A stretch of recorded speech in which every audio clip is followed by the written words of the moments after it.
SBI Mutual Fund presents CNBC आवाज पहला कदम season 5। नमस्कार, स्वागत है आप सभी का पहला कदम के सीजन 5 के इस खास एपिसोड में, जहां पर हम बात करने वाले हैं लायबिलिटीज यानी कर्ज की। जी हाँ, आपकी फाइनेंशियल प्लानिंग में अगर आपको तालमेल बैठाना है तो इन्वेस्टमेंट और लायबिलिटीज को आपको काफी हद तक बैलेंस करना होगा। इन पर आपको न सिर्फ इन्हें अवॉइड करना चाहिए यानी लायबिलिटीज को अवॉइड करना पड़ेगा, लेकिन अगर आपके ऊपर कोई कर्ज है, किसी भी तरह का लोन है, तो उसको चुकाने के लिए सही इन्वेस्टमेंट स्ट्रैटेजी क्या होगी, इस पर हम विस्तार से बात करेंगे। मेरे साथ एसबीआई के डीपी सिंह और साथ ही फिरोज अजीज आनंद गांधी प्राइवेट वेल्थ मैनेजमेंट के जुड़े हुए हैं। स्वागत है आप सभी का इस खास पेशकश में। डीपी जी, अगर मैं शुरुआत करूं इस चर्चा की, करंट सिनेरियो ही नहीं, मेरे ख्याल से कर्ज एक ऐसा टॉपिक है जहां पर लोग कई बार गड़बड़ा जाते हैं। लोगों की सेविंग्स, इन्वेस्टमेंट सब कुछ धरी की धरी रह जाती है जब वो अपने आप को कर्ज के तले दबा देते हैं। अगर मैं नॉर्मली लायबिलिटीज के बारे में समझना चाहूँ तो किस तरह के कर्ज अमूमन लोगों पर भारी पड़ते हैं? सबसे पहले देखना ये पड़ेगा कि हम किस तरह के व्यक्ति की, किस तरह के लोन धारक की बात कर रहे हैं। अगर तो वो इंडिविजुअल की बात कर रहे हैं, जो एक सैलरीड बंदा है या जो एक पर मंथ उसको एक फिक्स सैलरी आती है, तो जनरली ये लोग क्या करते हैं, ये दो तीन तरह के लोन ले लेते हैं। एक तो जो लोन लिया जाता है वो पर्सनल लोन होता है, जो कि अपनी कोई पर्सनल लेवल पे कोई काम आ गया या कोई एक मुफ्त कोई खर्चा आ गया, तो उसके लिए वो लोन लिया जाता है, जो कि 2 या 3 साल में वापस किया जाना होता है। और दूसरा होता है आमतौर पे जो लोग लेते हैं, वो उसके लिए लेते हैं घर बनाने के लिए या कार खरीदने के लिए या कोई और लग्जरी आइटम खरीदने के लिए या और कोई वाइट गुड खरीदने के लिए लोन ले लिया जाता है। तो ये तो होगी उन लोगों की बात जो एक सैलरीड इनकम, जिनका एक मंथली इनकम है, उनके लिए हो जाता है। दूसरा वो लोग हैं जो एक बिजनेस में चलाते हैं और उनको कई बार होता है कि बिजनेस को बढ़ाने के लिए लोन लेना कोई गलत बात तो है ही नहीं। लोन तो एक फाइनेंशियल मार्केट्स का एक इनसेपरेबल पार्ट है। अगर लोन नहीं होंगे तो बैंक भी नहीं होंगे, बैंक नहीं होंगे तो कुछ भी नहीं होगा, तो लोन तो रहेंगे ही रहेंगे। तो उसको किस तरह से लेना चाहिए, किस तरह से उनको सर्विसिंग करना चाहिए, या आपकी जो रिटर्न ऑन जो आप जिस बिजनेस में या जिस जगह लगा रहे हैं, अगर बिजनेस की बात करें, क्या उसकी सर्विसिंग कॉस्ट से ज्यादा रिटर्न आ रही है या नहीं, ये इन चीजों को बहुत बारीकी से देखना बहुत जरूरी होता है। और इंडिविजुअल लेवल पे जब लोग पर्सनल लोन ले लेते हैं तो उनका दो उसके नुकसान होते हैं। एक तो आपका कैश फ्लो एकदम इम्पैक्ट हो जाता है, आने वाले टाइम में कैश फ्लो का कम हो जाएगा क्योंकि आपकी ईएमआई जाएगी। और दूसरा इसमें यह होता है कि डेप्रिशिएटिंग एसेट्स में पैसा बहुत चला जाता है कई बार होता है, जिसकी अगर आप अगर खास तौर पे अगर कार की बात करें, अगर कोई बंदा कार लेता है, कार तो लेनी है, ठीक है, जिसको चाहिए कार लेगा, और उसकी जो कॉस्ट है, आप ये समझो कि इसका इनवर्स रिलेशनशिप है। जैसे ही कार्स की अवधि बढ़ती जाएगी, कार जितनी पुरानी होती जाएगी, डेप्रिशिएट होती जाएगी और उधर कर्ज पे ब्याज बढ़ता जाएगा और देने वाली अमाउंट बढ़ती जाएगी। तो उसके लिए लेना तो है, पर किस तरह से लेना है, किस लेवल पे पहुंच के लेना है, मेरे कैश फ्लो कितना इम्पैक्ट होगा, और क्या मैं इसको किसी एप्रिशिएटिंग एसेट में लगा सकता हूँ, what is the trade off. तो ये चीजें सोचनी बहुत जरूरी है। पहले शायद लोग ऐसा ही सोचते थे, पर जो समय आज चल रहा है post covid, I think people have been forced to think about these things, and rightly so. I am not at all suggesting that leveraging should not be done. People should not take loan. People must take loan, but it should be a very, very thought after kind of strategy. We should not be encouraged or provoked to take loans. आज की date में जो marketing होती है उससे बचना बहुत जरूरी है।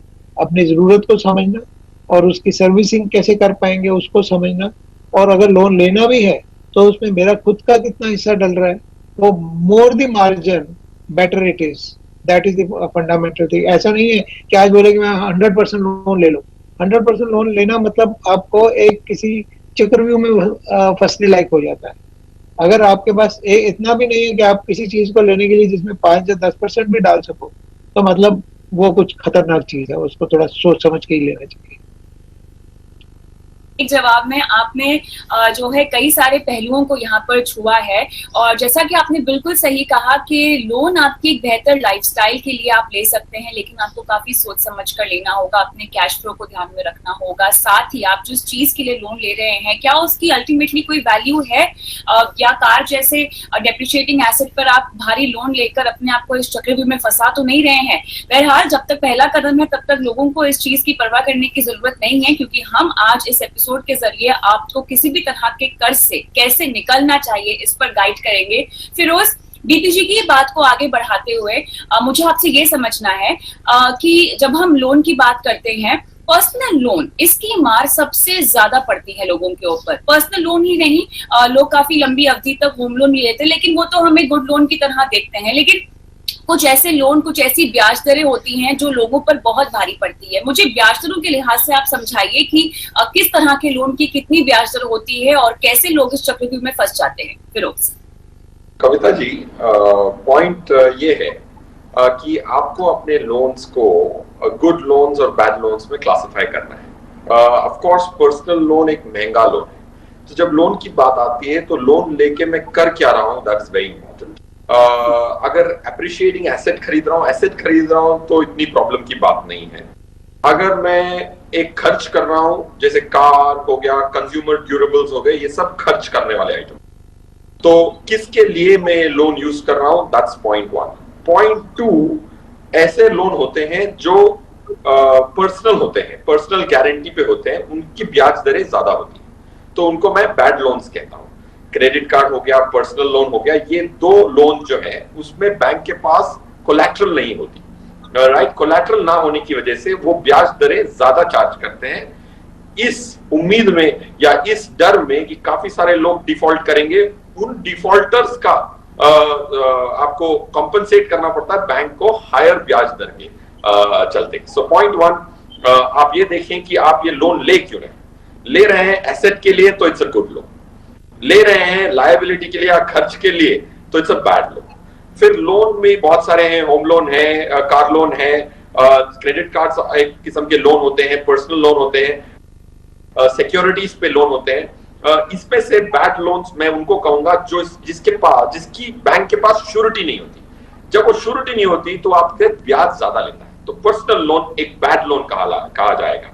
अब वो पर्सनल लोन लेना, अगर एक एसेट खरीद रहे हो तो ठीक है, पर्सनल लोन खुद ही एक बैड लोन है, उससे अगर आप खर्च कर रहे हो तो बैड प्लस बैड हो गया, डबल बैड हो गया, तो आपको बहुत केयरफुल रहना है। So these are the two important things. And तीसरा, क्वांटम। देखो, लोन आपकी अगर 1 महीने जितने की सैलरी का लोन ले लिया वो भी लोन कहलाएगा, 2 साल की सैलरी जितने का लोन ले लिया उसको भी लोन ही कहेंगे, बट उसकी मात्रा कितनी है उसका एक गाइडिंग प्रिंसिपल बनाना मेरे हिसाब से फाइनेंशियल प्लानिंग का बहुत इंपॉर्टेंट, डेट ट्रैप में ना फंसने की रणनीति है।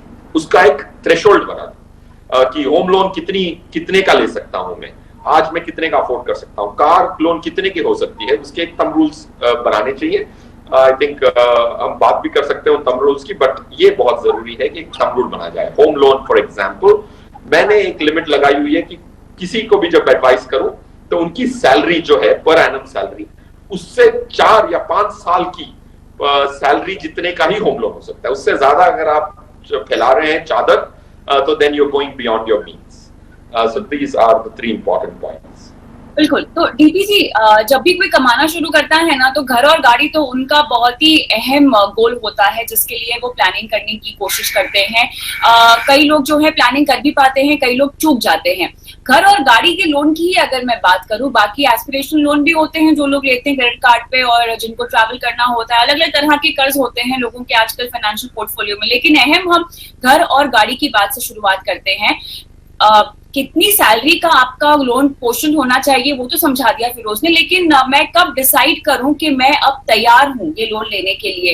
क्या मुझे किसी भी तरह की इन्वेस्टमेंट स्ट्रैटेजी को पहले से अपना लेना चाहिए? कोई खास उम्र होती है ये लोन लेने की? थंब रूल्स की बात की है फिरोज ने, फाइनेंशियल प्लानिंग की लैंग्वेज में ये थंब रूल्स क्या होंगे? देखिए, 2 चीजें हैं। पहली बात तो ये जो हम कहते हैं कि हर एक बंदे का ये पहले गोल होता है घर और गाड़ी ले लो, तो एक तो उसमें बहुत बदलाव आ गया है अभी पिछले कुछ सालों में, 2-3 सालों में ये बदलाव आ गया है, ये बहुत बड़ा बदलाव आया है कि आज गाड़ी लेना या घर लेना उतनी बड़ी प्रायोरिटी नहीं रही जितनी पहले होती थी। उसके कारण है, उसके कारण 2-3 हैं। और उन कारणों में सबसे बड़ा कारण तो ये है कि आज की डेट का जो यूथ है वो बहुत मोबाइल है। वो किसी एक जगह पे उसको पता है कि अगर मैं एक जगह पे रहूंगा, लीव असाइड 2 और 3 मेट्रोज, बाकी सब जगह पे हर एक व्यक्ति को ये मालूम है कि अगर मैं एक ही जगह पे बैठा रहूंगा तो शायद मेरी कैरियर ग्रोथ नहीं होगी। और दूसरा ये कि अगर घर पे जितना आज की डेट में कैपिटल एक्सपेंडिचर हो रहा है उस पर कोई रिटर्न अगर कैलकुलेट करता है तो रिटर्न के हिसाब से उसको वो रिटर्न नहीं मिलता है। The cost of funding is much more than cost of return in case the house is rented out. तो उसका जो रिटर्न ऑन कैपिटल इन्वेस्टमेंट है that is very very low. But इसमें सिर्फ फाइनेंशियल एंगल से नहीं देखा जाता है, इसमें इमोशनल एंगल से भी देखा जाता है कि मेरा घर अपना होना चाहिए। वो जो एक हमारी संस्कृति में है कि छत अपनी होनी चाहिए, अगर आप अपनी छत के नीचे रह रहे हैं तो आपको किसी चीज की चिंता करने की, उन चीजों का भी बहुत महत्व है। ऐसा नहीं कि महत्व नहीं है, पर उसका एक समय होता है। और उसमें भी देखा जाए तो आप लोन किस तरह से, आप कहाँ नौकरी कर रहे हैं, क्या आपको कहीं आपकी इंटरेस्ट सब्सिडी मिल रही है या कम ब्याज दर पे आपको लोन मिल रहा है या नहीं। अगर वो ले रहे हैं तो वो एक आसान हो जाता है कि आप ले लीजिए, परंतु अगर आपने मार्केट रेट पे कमर्शियल रेट पे लेना है तो वो भी लेना जरूरी है। फिर उसमें ये देखना जरूरी होता है कि आप फिक्स रेट पे ले रहे हैं या फ्लोटिंग रेट पे ले रहे हैं, क्योंकि फिक्स रेट आज की डेट में जब लोअरिंग इंटरेस्ट रेट सिनेरियो है आने वाले 5-7-10 साल में, तो उसमें उसमें 5-7 लाख मैंने बहुत बढ़ा दिया, इतना नहीं, मतलब bias is toward the lowering interest rate. And if we are going to become a developed economy तो cost of capital has to be low, तो इंटरेस्ट रेट्स तो कम होंगे ही होंगे। तो आज की डेट में लोन लेना तो उसको फिक्स रेट पे लेना, तो वो तो चलो एक पहलू हो गया। परंतु मैं वापस आता हूँ आपके क्वेश्चन के ऊपर कि कब लेना चाहिए। सबसे पहले तो ये है कि मैं जैसे जो मैंने आपको पहले भी बोला कि जब तक आपकी ये इतनी आपकी हैसियत नहीं है कि आप 15 से 20% की कॉस्ट अपने आप से दे सको, तब तक किसी भी एसेट में नहीं लेना चाहिए, चाहे वो कार हो या घर पे भी। अगर आपके पास अपना पैसा इतना है कि आप 15 से 20% off the total cost you are putting from your own money, तो then you should buy it. And to reach there you have to start investing. तो investing for the margin money is the first important step, क्योंकि आपको पता नहीं है कि आपके आज के 5 साल बाद आपकी प्रायोरिटी वो रहने वाली है या नहीं। अगर आपकी प्रायोरिटी चेंज हो जाती है, मैं घर नहीं लूंगा, मैं तो एंटरप्रेन्योर बनने जा रहा हूँ, मेरे को कैपिटल चाहिए, तो वो कैपिटल के काम आए, या आप कहीं और चले जाते तो वो आपको मार्जिन के काम आए। और ये चीजें बहुत जरूरी हैं। तो उसके लिए सबसे पहले जरूरी है कि मार्जिन मनी क्रिएट करना। 15 से 20% कोई भी चीज लेनी है, अगर वो आपके पास है और उसकी जो लोन ले रहे हैं उसकी सर्विसिंग की जो कॉस्ट है, वो जो आप अभी आज की डेट में सेव कर रहे हैं उतनी या उससे थोड़ी ज्यादा है, तब तो ठीक है। अगर आप अपने ऊपर बहुत लायबिलिटी लेके कर रहे हैं तो थोड़ा सोच समझ के, थोड़ा चाहे उसको 1-2 साल आगे भी कर दे तो उसमें कोई दिक्कत नहीं। जी, क्या आपने होम लोन लिया है या किसी भी तरह का कर्ज जो आपका पहला कर्ज रहा है, आप उसके बारे में कुछ बताना चाहेंगे? आपने किस चीज के लिए लोन लिया था, किस इंटरेस्ट रेट पे लिया था, क्या ड्यूरेशन थी?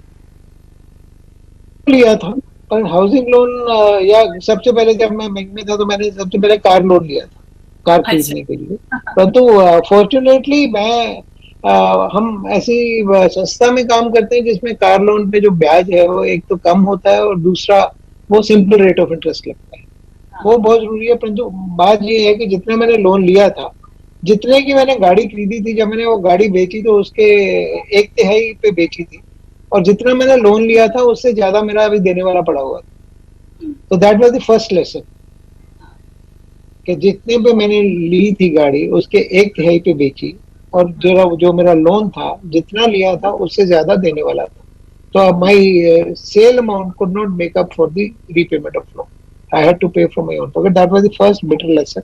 सो thereafter I have not taken loan till that I about a house. तो घर के लिए लिया था और उसके लिए भी यही था, चाहे वो 15 साल का लोन था, मेरी इच्छा यही थी कि मैं इसको जितनी जल्दी हो सके इसको खत्म कर दूं ताकि मेरे को लीवरेजिंग कॉस्ट ज्यादा ना पड़े।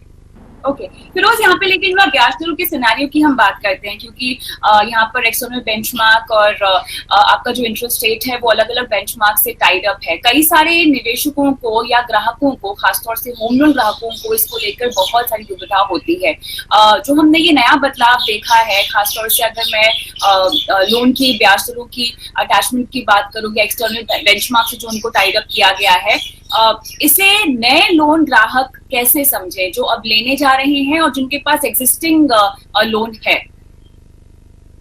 देखिए, पहले तो होम लोन की जो दरें होती हैं वो फ्लोटिंग होती हैं ज्यादातर, क्योंकि कोई भी बैंक अपने 20 साल के लोन के ब्याज दरें पहले दिन फिक्स नहीं कर पाती। सो पॉइंट वन ये याद रखें कि उस पीरियड के लिए फिक्स होता है, फिर वापस वो चेंज होता रहता है। तो वेरी इंपॉर्टेंट कि बैंक्स क्या करती हैं कि जब ब्याज दरें ऊपर जाती हैं तो फटाफट बढ़ा लेती हैं, जब ब्याज दरें नीचे जाती हैं तो वो थोड़ा स्लोली ट्रांसमिट करती हैं। डेफिनेटली डिफरेंट बैंक्स का डिफरेंट बिहेवियर होता है, तो ये रेट जो है उस पर नजर रखना is the first point I am saying. नजर रखने के बाद सेकंड पॉइंट इज वो आपका ब्याज दर ठीक है कि नहीं है। एमसीएलआर रेट के आधार पे एक स्प्रेड लेती है हर बैंक। वो बैंक का वो स्प्रेड जानना और एमसीएलआर रेट प्लस वो स्प्रेड पे आपका लोन है कि नहीं, वो जानकारी प्राप्त करना आपका फर्ज है। अगर वो स्प्रेड से ज्यादा ले रही है तो आपको नेगोशिएट करने का अधिकार है। और आजकल के बैंकिंग कंपैरेटिव एनवायरनमेंट में सीजन 5। Welcome back. आप देख रहे हैं पहला कदम की सीजन 5 का ये एपिसोड, जहां पर हम निवेश और कर्ज की बात कर रहे हैं। डीपीजी, बहुत जरूरी है कि फाइनेंशियल डिसिप्लिन न सिर्फ अपने इन्वेस्टमेंट्स में आप लागू करें, बल्कि अपने कर्ज को चुकाते वक्त भी आपको डिसिप्लिन का खास ध्यान रखना है। होम लोन को लेके तो आपने कई सारे नियम, होम लोन और कार लोन को लेके तो कई सारे नियम हमने समझा दिए हैं लोगों को, लेकिन क्रेडिट कार्ड एक ऐसी चीज है जिसको लोग इजी मनी, प्लास्टिक मनी के चलते बहुत धड़ल्ले से इसका इस्तेमाल करते हैं। अपने आप को कैसे हम डिसिप्लिन में लाएं, बिकॉज ऐसी कुछ आदतें हैं जो आपके फाइनेंशियल बिहेवियर पे बहुत भारी पड़ सकती हैं। देखो, क्रेडिट कार्ड मेरे को याद है एक बार पहले भी हमारी चर्चा हो रही थी जिसमें फिरोज जी ने बहुत एक स्टेटमेंट दिया था कि क्रेडिट कार्ड होना ही नहीं चाहिए। तो मेरे को भी याद है कि वो क्रेडिट कार्ड होना, तो चलो आज की डेट में बहुत सारी ऐसी चीजें जिसमें क्रेडिट कार्ड की बहुत जरूरत है, तो इसकी लत नहीं लगनी चाहिए। कई लोगों को इसकी लत लग जाती है, जैसे एक नशे की लत होती है कि क्रेडिट कार्ड है तो कुछ भी खरीद लो और कुछ भी खरीद लो, फिर देते रहो, जिसपे जो ब्याज होता है वो मेरा ख्याल सबसे ज्यादा ब्याज जो है क्रेडिट कार्ड की नॉन पेमेंट पे रहता है। क्रेडिट कार्ड जरूर होना चाहिए, इसका यूज चाहिए, और इसका सबसे बड़ा एक जो मंत्र है कि इसका आपका ऑटो पेमेंट का फ्रॉम आपके बैंक अकाउंट से ऑटो बिल पेमेंट का आपको एक्टिवेट करना बहुत जरूरी है। कई बार क्या होता है कि आपकी सुस्ती की वजह से या आपने कभी उस पर ध्यान नहीं दिया, तो उस पर भी ऐसा हो जाता है कि आपका 2 दिन 4 दिन 6 दिन लेट हो गया और जो उस पर पेनल्टी लगती है, जो ब्याज लगता है, वो बहुत ज्यादा होता है, which pinches your pocket in a big way. तो credit card, plastic money needs to be used. We are in a cashless society. We are going to be much more in a cashless society. तो credit card का के ऊपर discipline जो है उसको अपने आप के ऊपर कंट्रोल रखना, सेल्फ कंट्रोल रख के उसको यूज करना, और उसमें सबसे बड़ी वही है कि बहुत ज्यादा मार्केटिंग गिमिक्स में ना पड़ के इसको करना। आप देखिए, अगर आप क्रेडिट कार्ड यूज कर रहे हैं और आप क्रेडिट कार्ड पे 1 महीने का ब्याज भी आपको कम से कम उसकी आप पेमेंट नहीं करते, 1 महीने के बाद बिना ब्याज के पेमेंट करते हैं, और उसके ऊपर कितनी सारी सहूलतें आपको मिलती है, तो ये सारा खर्चा आता कहाँ से है? ये सारा खर्चा उन लोगों के द्वारा पे किया जाए जो कि इनडिसिप्लिन्ड है। And the basic model of this business itself is कि the people who are indisciplined they will pay for the all the disciplined people. तो which bucket you want to be, आप किस पाले में रहना चाहते हैं, डिसिप्लिन वाले में या इनडिसिप्लिन में? अगर आप इनडिसिप्लिन वाले पाले में रहेंगे, क्रेडिट कार्ड के ऊपर खर्च बहुत ज्यादा करेंगे, बिल की पेमेंट टाइम पे नहीं करेंगे, तो ये एक मतलब ऐसी है, एक बीमारी की तरह है। ये बीमारी आपको खा जाएगी, आपका पूरा फाइनेंशियल जो डिसिप्लिन है उसको बहुत बुरी तरह से इस पे असर पड़ेगा। तो मेरे ख्याल में क्रेडिट कार्ड रखना बहुत जरूरी है, होना भी चाहिए। ऑड आवर्स पे आप हर जगह कैश लेके नहीं घूम सकते, आपके पास जरूर होना चाहिए, पर उसके पेमेंट के बारे में डिसिप्लिन जरूरत से ज्यादा चाहिए. You should always be worried about कि मैंने बिल का पेमेंट किया या नहीं किया. तो कोई भी ऐसा खर्च मत करो जो आप अपनी आमदन से उसको पे ना कर सको एक महीने के अंदर. Otherwise, it's a very bad omen if you are indisciplined in payment of credit cards. बिल्कुल सही कहा आपने. जरूरतों और चाहतों के बीच आपको ये निर्णय लेना होगा कि आप किस ब्रैकेट में अपने आप को डालना चाहते हैं. और जिस तरह से हम देख रहे हैं डिजिटली हम आगे बढ़ रहे हैं और इसको बढ़ावा देने के लिए बहुत सारे पेमेंट मोड्स, खासतौर से ऑनलाइन पेमेंट मोड्स यहाँ पर बहुत अवेलेबल हैं और इसके चलते लोगों को चुकाने पर, पेमेंट करने पर बहुत डिस्काउंट भी मिलता है. और अमूमन लोग इस तरह के लुभावने ऑफर्स पर ज्यादा मर मिटते हैं और उस ये लेने के बाद अपनी फाइनेंशियल डिसिप्लिन पर इन्हें भुगतना पड़ता है और वो काफी दिक्कतों का सामना करते हैं फाइनेंशियली. लेकिन फिरोज, बहुत जरूरी है कि फाइनेंशियल डिसिप्लिन को आप लागू करें. फाइनेंशियल बिहेवियर आपका तभी ही जाकर, बहुत बेसिक है, आपको समझना है कि आपको चीज की जरूरत है या नहीं है. लेकिन लोग अक्सर इस बात को भूल जाते हैं. एस्पिरेशनली आगे बढ़ना होता है लोगों को और इसी तरह से हम देखते हैं कि क्रेडिट कार्ड के चलते, मैं तो पर्सनली ऐसे बहुत लोगों को जानती हूँ जिनके पास 4 से 5 क्रेडिट कार्ड है और वो हमेशा पेमेंट करना भूल जाते हैं और इसकी वजह से उनकी जो रेटिंग है वो बिगड़ जाती है.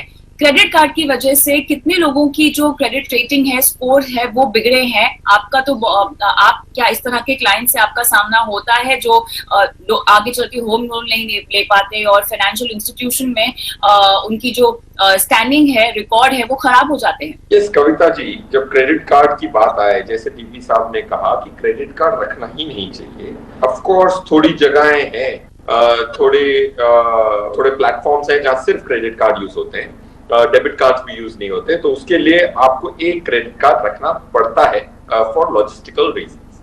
बट क्रेडिट कार्ड की जब बात आती है, I will come to the credit score point which is very important Kavita ji. Credit card, जो डीपी साहब ने कहा कि क्रेडिट कार्ड की ब्याज दरें बहुत ज्यादा होती हैं, उसका एक आंकड़ा अगर मैं दे दूं तो एक जहन में एक बोरोवर के मन में रह सकता है. 10,000 रुपए अगर आपने क्रेडिट कार्ड में स्वाइप किए और उसको 10 साल तक ना पे किया, तो आपको अगर 30% का ब्याज माने तो आपको 3,20,000 रुपए देने पड़ेंगे. 10,000 रुपए जो आपने आउटस्टैंडिंग रख दिए, आपकी क्रेडिट कार्ड बिल 3,20,000 हो जाएगी. क्योंकि हमें वो छोटी छोटी मात्रा में मिलता है, उसका एहसास नहीं होता है. सो कंपाउंडिंग जो है एथ वंडर ऑफ द वर्ल्ड, वो आपके अगेंस्ट काम करता है. सो क्रेडिट कार्ड में कभी भी मिनिमम अमाउंट ना पे करें, फुल अमाउंट पे करें. मिनिमम अमाउंट पे करने का जो आंकड़ा लिखा होता है क्रेडिट कार्ड स्टेटमेंट में, वो सिर्फ एकेडमिक पर्पस के लिए है, उसका कभी भी प्रयोग ना करें. That's point 1. पॉइंट 2, क्या होता है कि जब कोई पढ़ाई करके फिर वर्कफोर्स में आता है तो उनको एक बिल्ट अप डिमांड होती है, बहुत सारी चीजें खरीदने का मन होता है. अगर उन्होंने पहले 1, 2, 3 साल तक अपनी इच्छाओं को डिले ना किया तो वो डेट ट्रैप में फंस जाते हैं. बहुत सारे यंगस्टर्स जो वर्कफोर्स में आते हैं, पॉकेट मनी से सैलरी में उनकी एंट्रेंस होती है, तो वो अपनी पूरी दिली ख्वाहिशें पूरी करने में एक साथ लग जाते हैं, तो डेट ट्रैप में फंसने की गुंजाइश होती है. So that's second. थर्ड, हमेशा अगर आप डेट ट्रैप में ऑलरेडी फंस चुके हैं और क्रेडिट कार्ड का डेट ट्रैप है, तो उसको पर्सनल लोन के debt trap is better than a credit card debt trap. तो इसकी मैनेजमेंट करना बहुत जरूरी है. बहुत सारे लोग क्रेडिट कार्ड की ट्रैप में फंस के उसी को कंटिन्यू करते रहते हैं. आप पर्सनल लोन के लिए अप्लाई करें बिफोर, जो आपने कहा कविता जी, क्रेडिट स्कोर खराब हो जाए, उसके पहले क्रेडिट कार्ड से निकल के एटलीस्ट पर्सनल लोन में आ जाए, जहां ब्याज दरें 13-14% की होंगी, ना कि 28-30% की. और क्रेडिट कार्ड की बात चले तो और एक टिप देना चाहूंगा. क्रेडिट कार्ड से कैश विड्रॉ हो सकता है, बट अगर वो आप विड्रॉ करते हो तो पहले दिन से ऑलमोस्ट 36% का ब्याज लगने लग जाता है. पहले दिन से आपको 1 महीने की भी मोहलत नहीं मिलती है. तो बहुत सारे लोग मैंने देखा है कि कैश विड्रॉ कर लेते हैं, कैश की जरूरत है, क्रेडिट कार्ड से विड्रॉ कर लेते हैं. सो ये जानकारी प्राप्त करना जरूरी है. सो मैनेजमेंट पर्सनल लोन पे आ जाए और उसको आउटस्टैंडिंग मिनिमम पेमेंट ना रखें और कैश विड्रॉ क्रेडिट कार्ड से ना करें. एक क्रेडिट कार्ड रखें जहां पे आपकी मजबूरी हो कि यहां कोई और पेमेंट मेथड यूज नहीं होता है. एंड कविता जी, अगर ये डिसिप्लिन आप अपनाएंगे apart from timely payment of bill, तो आपकी क्रेडिट स्कोर खराब नहीं होगी.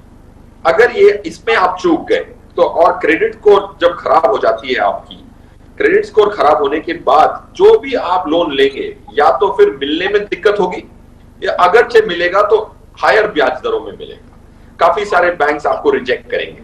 तो ये और पहला लोन जनरली क्रेडिट कार्ड होता है। एक इंसान को बहुत आसानी से क्रेडिट कार्ड मिल जाता है। So please don't fall into the credit trap. अगर क्रेडिट ट्रैप में नहीं फंसे तो क्रेडिट स्कोर अच्छा होगा। क्रेडिट स्कोर अच्छा होगा तो दूसरी बैंकें आपको बड़ा लोन देंगी, home loan, car loan, personal loan लेने के काबिल होंगे आप और अच्छी ब्याज दरों में होंगे। ऑलराइट, लेकिन चलिए यहाँ पे हम रुकेंगे छोटे से ब्रेक के लिए, और ब्रेक के उस पार क्या लोन लेने के लिए आपको इन्वेस्टमेंट करनी चाहिए? अगर करनी चाहिए तो आप किन किन फाइनेंशियल इंस्ट्रूमेंट्स का फायदा उठा सकते हैं, उनमें निवेश कर सकते हैं, क्या स्ट्रैटेजी आपकी होनी चाहिए, इस पर बात करेंगे इस ब्रेक के बाद।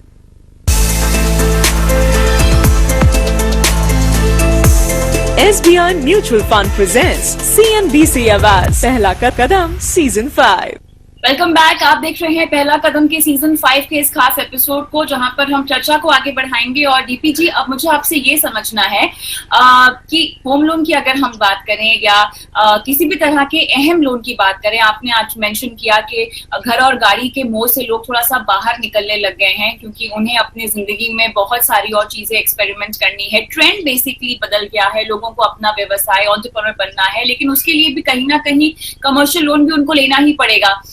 मेरी स्ट्रैटेजी क्या होनी चाहिए होम लोन के लिए भी और एक तरह के कमर्शियल लोन के लिए भी, जो मैं अपना कारोबार शुरू करने के लिए शायद लेना चाहूँ? देखिए, दो चीजें हैं। जब मैं आज की डेट में, अगर मेरी आमदन आज की डेट में शुरू हो जाती है और मेरे को अपने गोल के बारे में क्लियर नहीं है कि आज के 5 साल के बाद क्या मैं अपना एक स्टार्टअप शुरू करना चाहता हूँ, मैं एंटरप्रेन्योर बनना चाहता हूँ, या अपनी लाइफ में सेटल होके शादी वादी करके अपने घर पे रहना चाहता हूँ आराम से, जो मेरी नौकरी चल रही है बढ़िया चलेगी, तो उसमें परंतु जो भी हो आपका गोल, सबसे पहले ये है कि आपको सेव तो करना ही है। ना के सिर्फ इसलिए कि आपको आगे आने वाले 5 साल के बाद कुछ आपको एक मुश्त पैसा चाहिए, बट इसलिए भी क्योंकि आज की डेट में अनसर्टेनिटीज आर सो मेनी। और जैसे नौकरी में है या कोई अगर आप छोटे बिजनेस को भी चला रहे हैं तो उसके लिए भी आपका जितना भी रिटर्न आ रहा है उसका कितना हिस्सा आपको कंजम्पशन में खर्च करना और कितना इन्वेस्ट करना बहुत जरूरी है।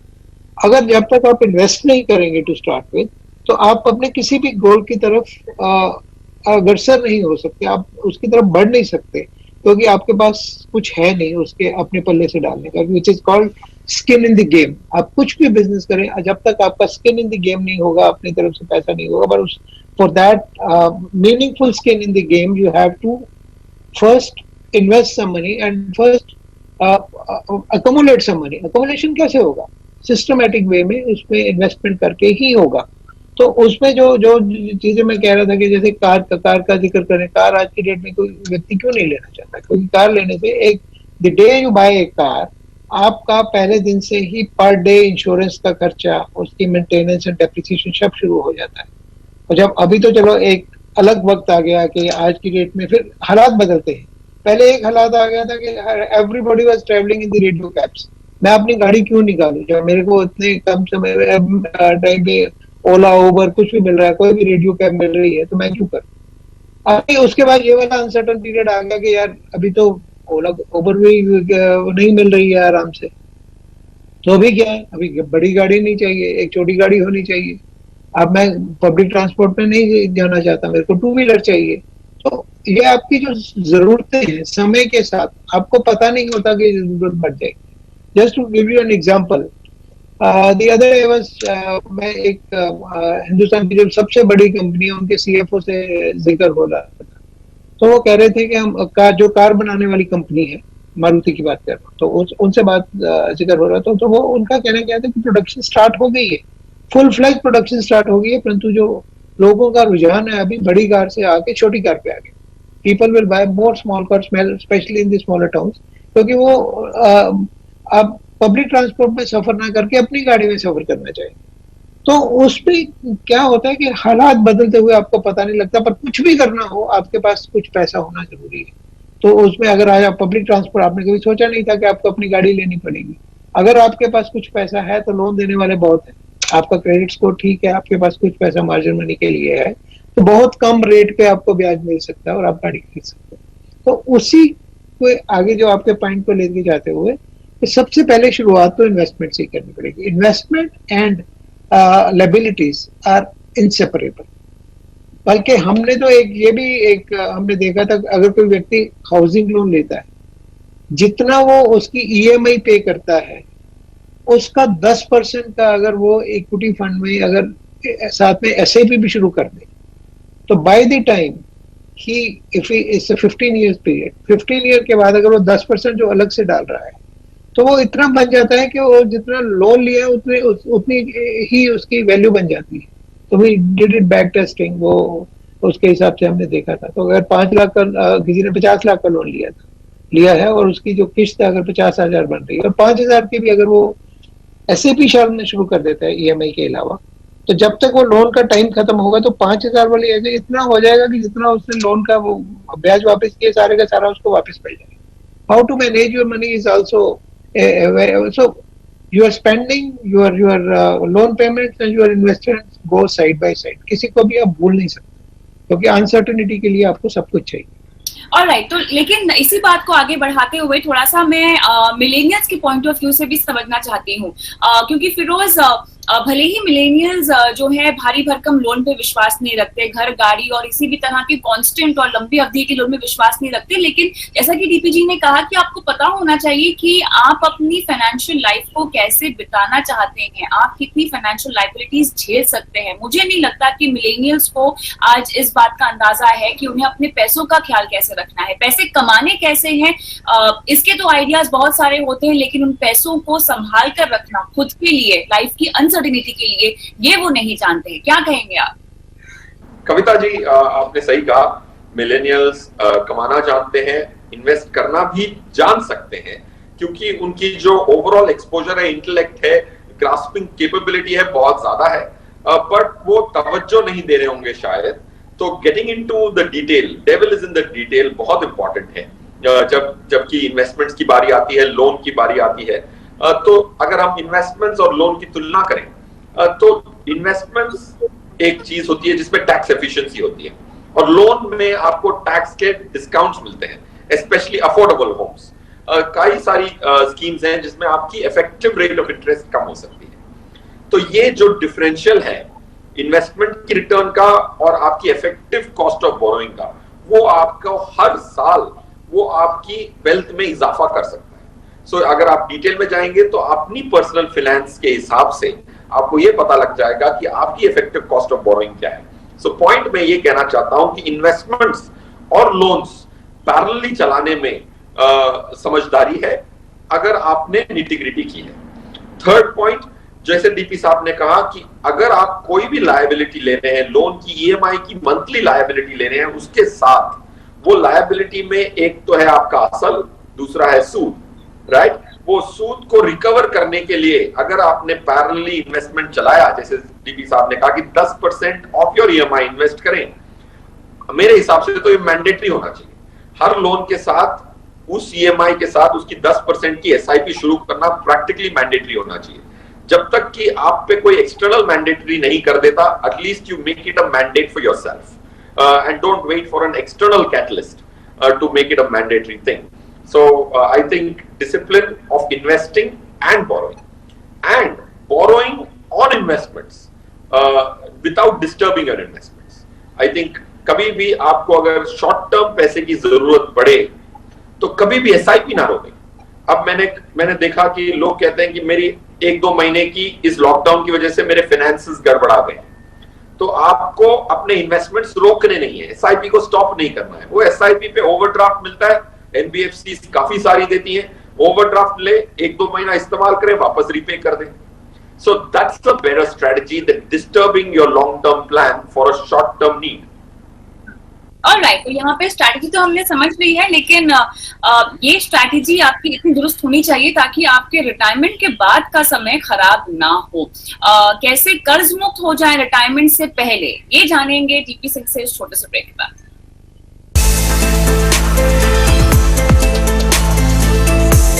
SBI Mutual Fund presents CNBC Awards पहला कदम Season 5। Welcome back. आप देख रहे हैं पहला कदम का सीजन 5 का ये एपिसोड, जिसके आखिरी पड़ाव में हम पहुंच चुके हैं और अब काफी अहम मुद्दे पर हम बात करेंगे। वो है रिटायरमेंट के बाद की जिंदगी कैसे सुकून भरी आपकी गुजरे और कैसे उससे पहले यानी रिटायरमेंट से पहले आप कर्ज मुक्त हो जाएं। काफी स्मार्ट स्ट्रैटेजी डीपीजी हमें बताई है आपने भी और फिरोज ने भी। लेकिन रिटायरमेंट एक ऐसा समय होता है रिटायरमेंट के बाद का जहां पर आप अपने ऊपर कोई फाइनेंशियल लायबिलिटी नहीं रखना चाहते हैं। आपने जितनी भी वेल्थ क्रिएट की है उसको जो है आप उस पर जिंदगी बिताना चाहते हैं और उसी के साथ आगे बढ़ना चाहते हैं। कर्ज कैसे परेशान ना करे रिटायरमेंट के बाद, इसकी क्या स्ट्रैटेजी होगी? देखिए, इसमें कर्जों में स्ट्रेटेजी वही जो पहले बातें हैं बेसिक, तो इसका मुद्दा डिसिप्लिन पे ही आ जाता है। और अगर हम डिसिप्लिन की बात करें तो हमें मालूम है कि रिटायरमेंट एज कोई ऐसी तो है नहीं कि ऑल ऑफ ए सडन आ जाती है। आपको मालूम है कि आप 5 साल 7 साल 10 साल के बाद रिटायर होने वाले हैं। तो इसमें वही है कि आपका प्लानिंग के हिसाब से होना चाहिए, क्योंकि एक चीज बहुत इम्पोर्टेंट है कि उसके आफ्टर रिटायरमेंट आपका कैश फ्लो लिमिटेड होने वाला है, कैश फ्लो कम होने वाला है। और उस कैश फ्लो में से अगर मेरे को ईएमआई भी पे करना है तो मेरे को लिए गुजर बसर करना है, जब तक कि मेरे पास कोई और सोर्स ऑफ इनकम नहीं है तो वो मुश्किल हो जाता है। आल्दो आज के टाइम में nobody is retiring at the so-called retirement age. There are so many opportunities after retirement. There is second inning which people are doing it, but those are uncertain things. वो कोई पक्का नहीं है कि हो ही जाएगा, तो आपको उसको दिमाग में रख के कुछ आप प्लानिंग नहीं कर सकते। हो गया तो बहुत अच्छा है, नहीं हुआ तो भी आपको प्लानिंग इस हिसाब से करनी है कि आपकी ईएमआई जो है वो सब उस टाइम तक खत्म हो जानी चाहिए। तो अगर आपका लोन आपके रिटायरमेंट के 5 साल के बाद भी चलने वाला है तो आपको प्लानिंग इस हिसाब से करनी चाहिए। अगर आप ईएमआई आज की डेट में ज्यादा नहीं भी देते तो साथ में जितना आपका ब्याज है उतने ही लेवल की, जैसे फिरोज ने पहले बोला कि 10% अगर आप लंबे समय के लिए लगा रहे हो तो 10% तक का रिटर्न एक रिलेटिवली वेरी गुड प्रोबेबिलिटी है। तो अगर आप लोन वापस नहीं भी कर रहे तो ऐसे किसी इन्वेस्टमेंट में साथ के साथ इन्वेस्ट करते रहिए, क्योंकि जैसे जैसे रिटायरमेंट का समय नजदीक आएगा आपको पता लग जाएगा कि आपकी रिटायरमेंट के बाद क्या स्ट्रेटेजी रहने वाली है, क्या प्लानिंग रहने वाली है, कैश फ्लो कैसे रहने वाला है।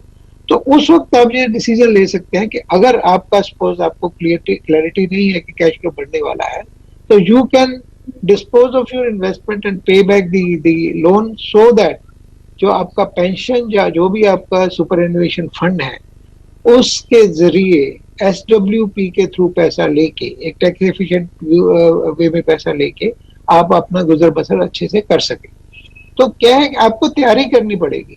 ऐसा नहीं कि मैं आज डिसीजन ले लूंगा कि मैं लोन वापस कर ही दूंगा।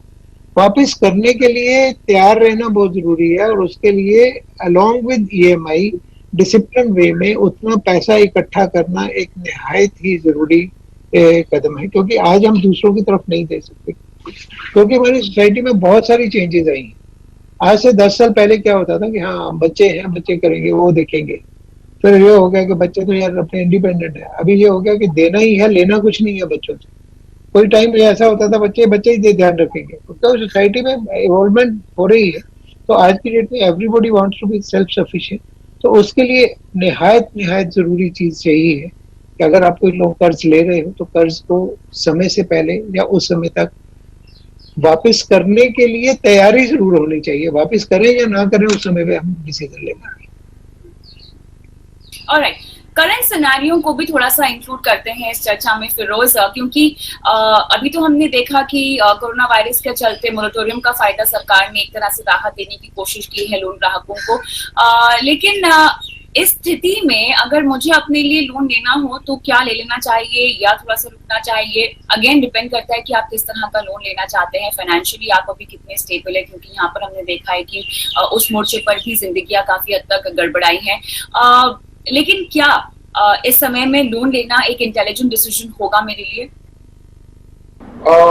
लोन लेना like you said Kavita ji, वो इस पे निर्भर करेगा कि मैं इस पैसे के साथ करता क्यों। अगर आप एसेट खरीद रहे हैं, फॉर एग्जाम्पल आप घर खरीदने की तमन्ना रखते हैं और आपको लगता है कि अगले 2-3 महीने में जो घर आप आई कर रहे हैं इतने सालों से वो आज सस्ते में मिलेगा, तो जरूर करें, कोई हर्जा नहीं है। बट अगर आप लोन सबकॉन्शियसली ले रहे हैं, जैसे क्रेडिट कार्ड की स्पेंडिंग कर रहे हैं, तो वो बिल्कुल ना करें। ऐसे मौके पे आपको क्रेडिट कार्ड की स्पेंडिंग कम करनी होगी, पॉइंट 2। पॉइंट 3, अगर आप कोई भी डेप्रिशिएटिंग एसेट खरीद रहे हैं प्लीज डिले करें। मेरे हिसाब से आज इतनी अर्जेंट नीड नहीं होनी चाहिए कि आप एक डेप्रिशिएटिंग एसेट लोन पे खरीदें, स्पेशली जहां अनसर्टेनिटी हो। ऑफ कोर्स कोरोना वायरस एक हमारी जिंदगी का पहलू बन चुका है जो 6 महीने पहले नहीं था, और उस कितने महीने रहेगा, 1 साल रहेगा, वो उसकी क्लैरिटी नहीं है, उसकी क्या रेपरकशंस हैं इंडिविजुअल पे ये पता नहीं है। तो you should delay all depreciating assets जिसके लिए आप लोन ले रहे हैं। अगर आपको घर चलाने के लिए पर्सनल लोन लेना है, आपकी अगर जॉब चली गई है या फिर सैलरी कट हुआ है, तो वो लोन तो जरूर लेना पड़ेगा और आगे मेहनत करके उसको चुकाना पड़ेगा। So Kavita ji, to answer your pointed question, only for very important thing आज के समय में लोन लेना चाहिए और डिले जरूर करना चाहिए अगर वो डिलेबल है तो। Don't spend on discretionary items. Alright, तो चलिए, चर्चा का सार यही है कि अपने आप को अगर आप कर्ज मुक्त रखना चाहते हैं तो अपनी फाइनेंशियल प्लानिंग पर जोर दें, फाइनेंशियल डिसिप्लिन को जोर दें और फाइनेंशियल बिहेवियर का ख्याल रखें। बहुत बहुत शुक्रिया आप दोनों का इस खास चर्चा में आज शामिल होने के लिए। तो पहला कदम के इस एपिसोड में हमें भी इजाजत दे, लेकिन आपसे फिर मुलाकात होगी अगले हफ्ते एक नए एपिसोड के साथ, एक नए टॉपिक के साथ। नमस्कार।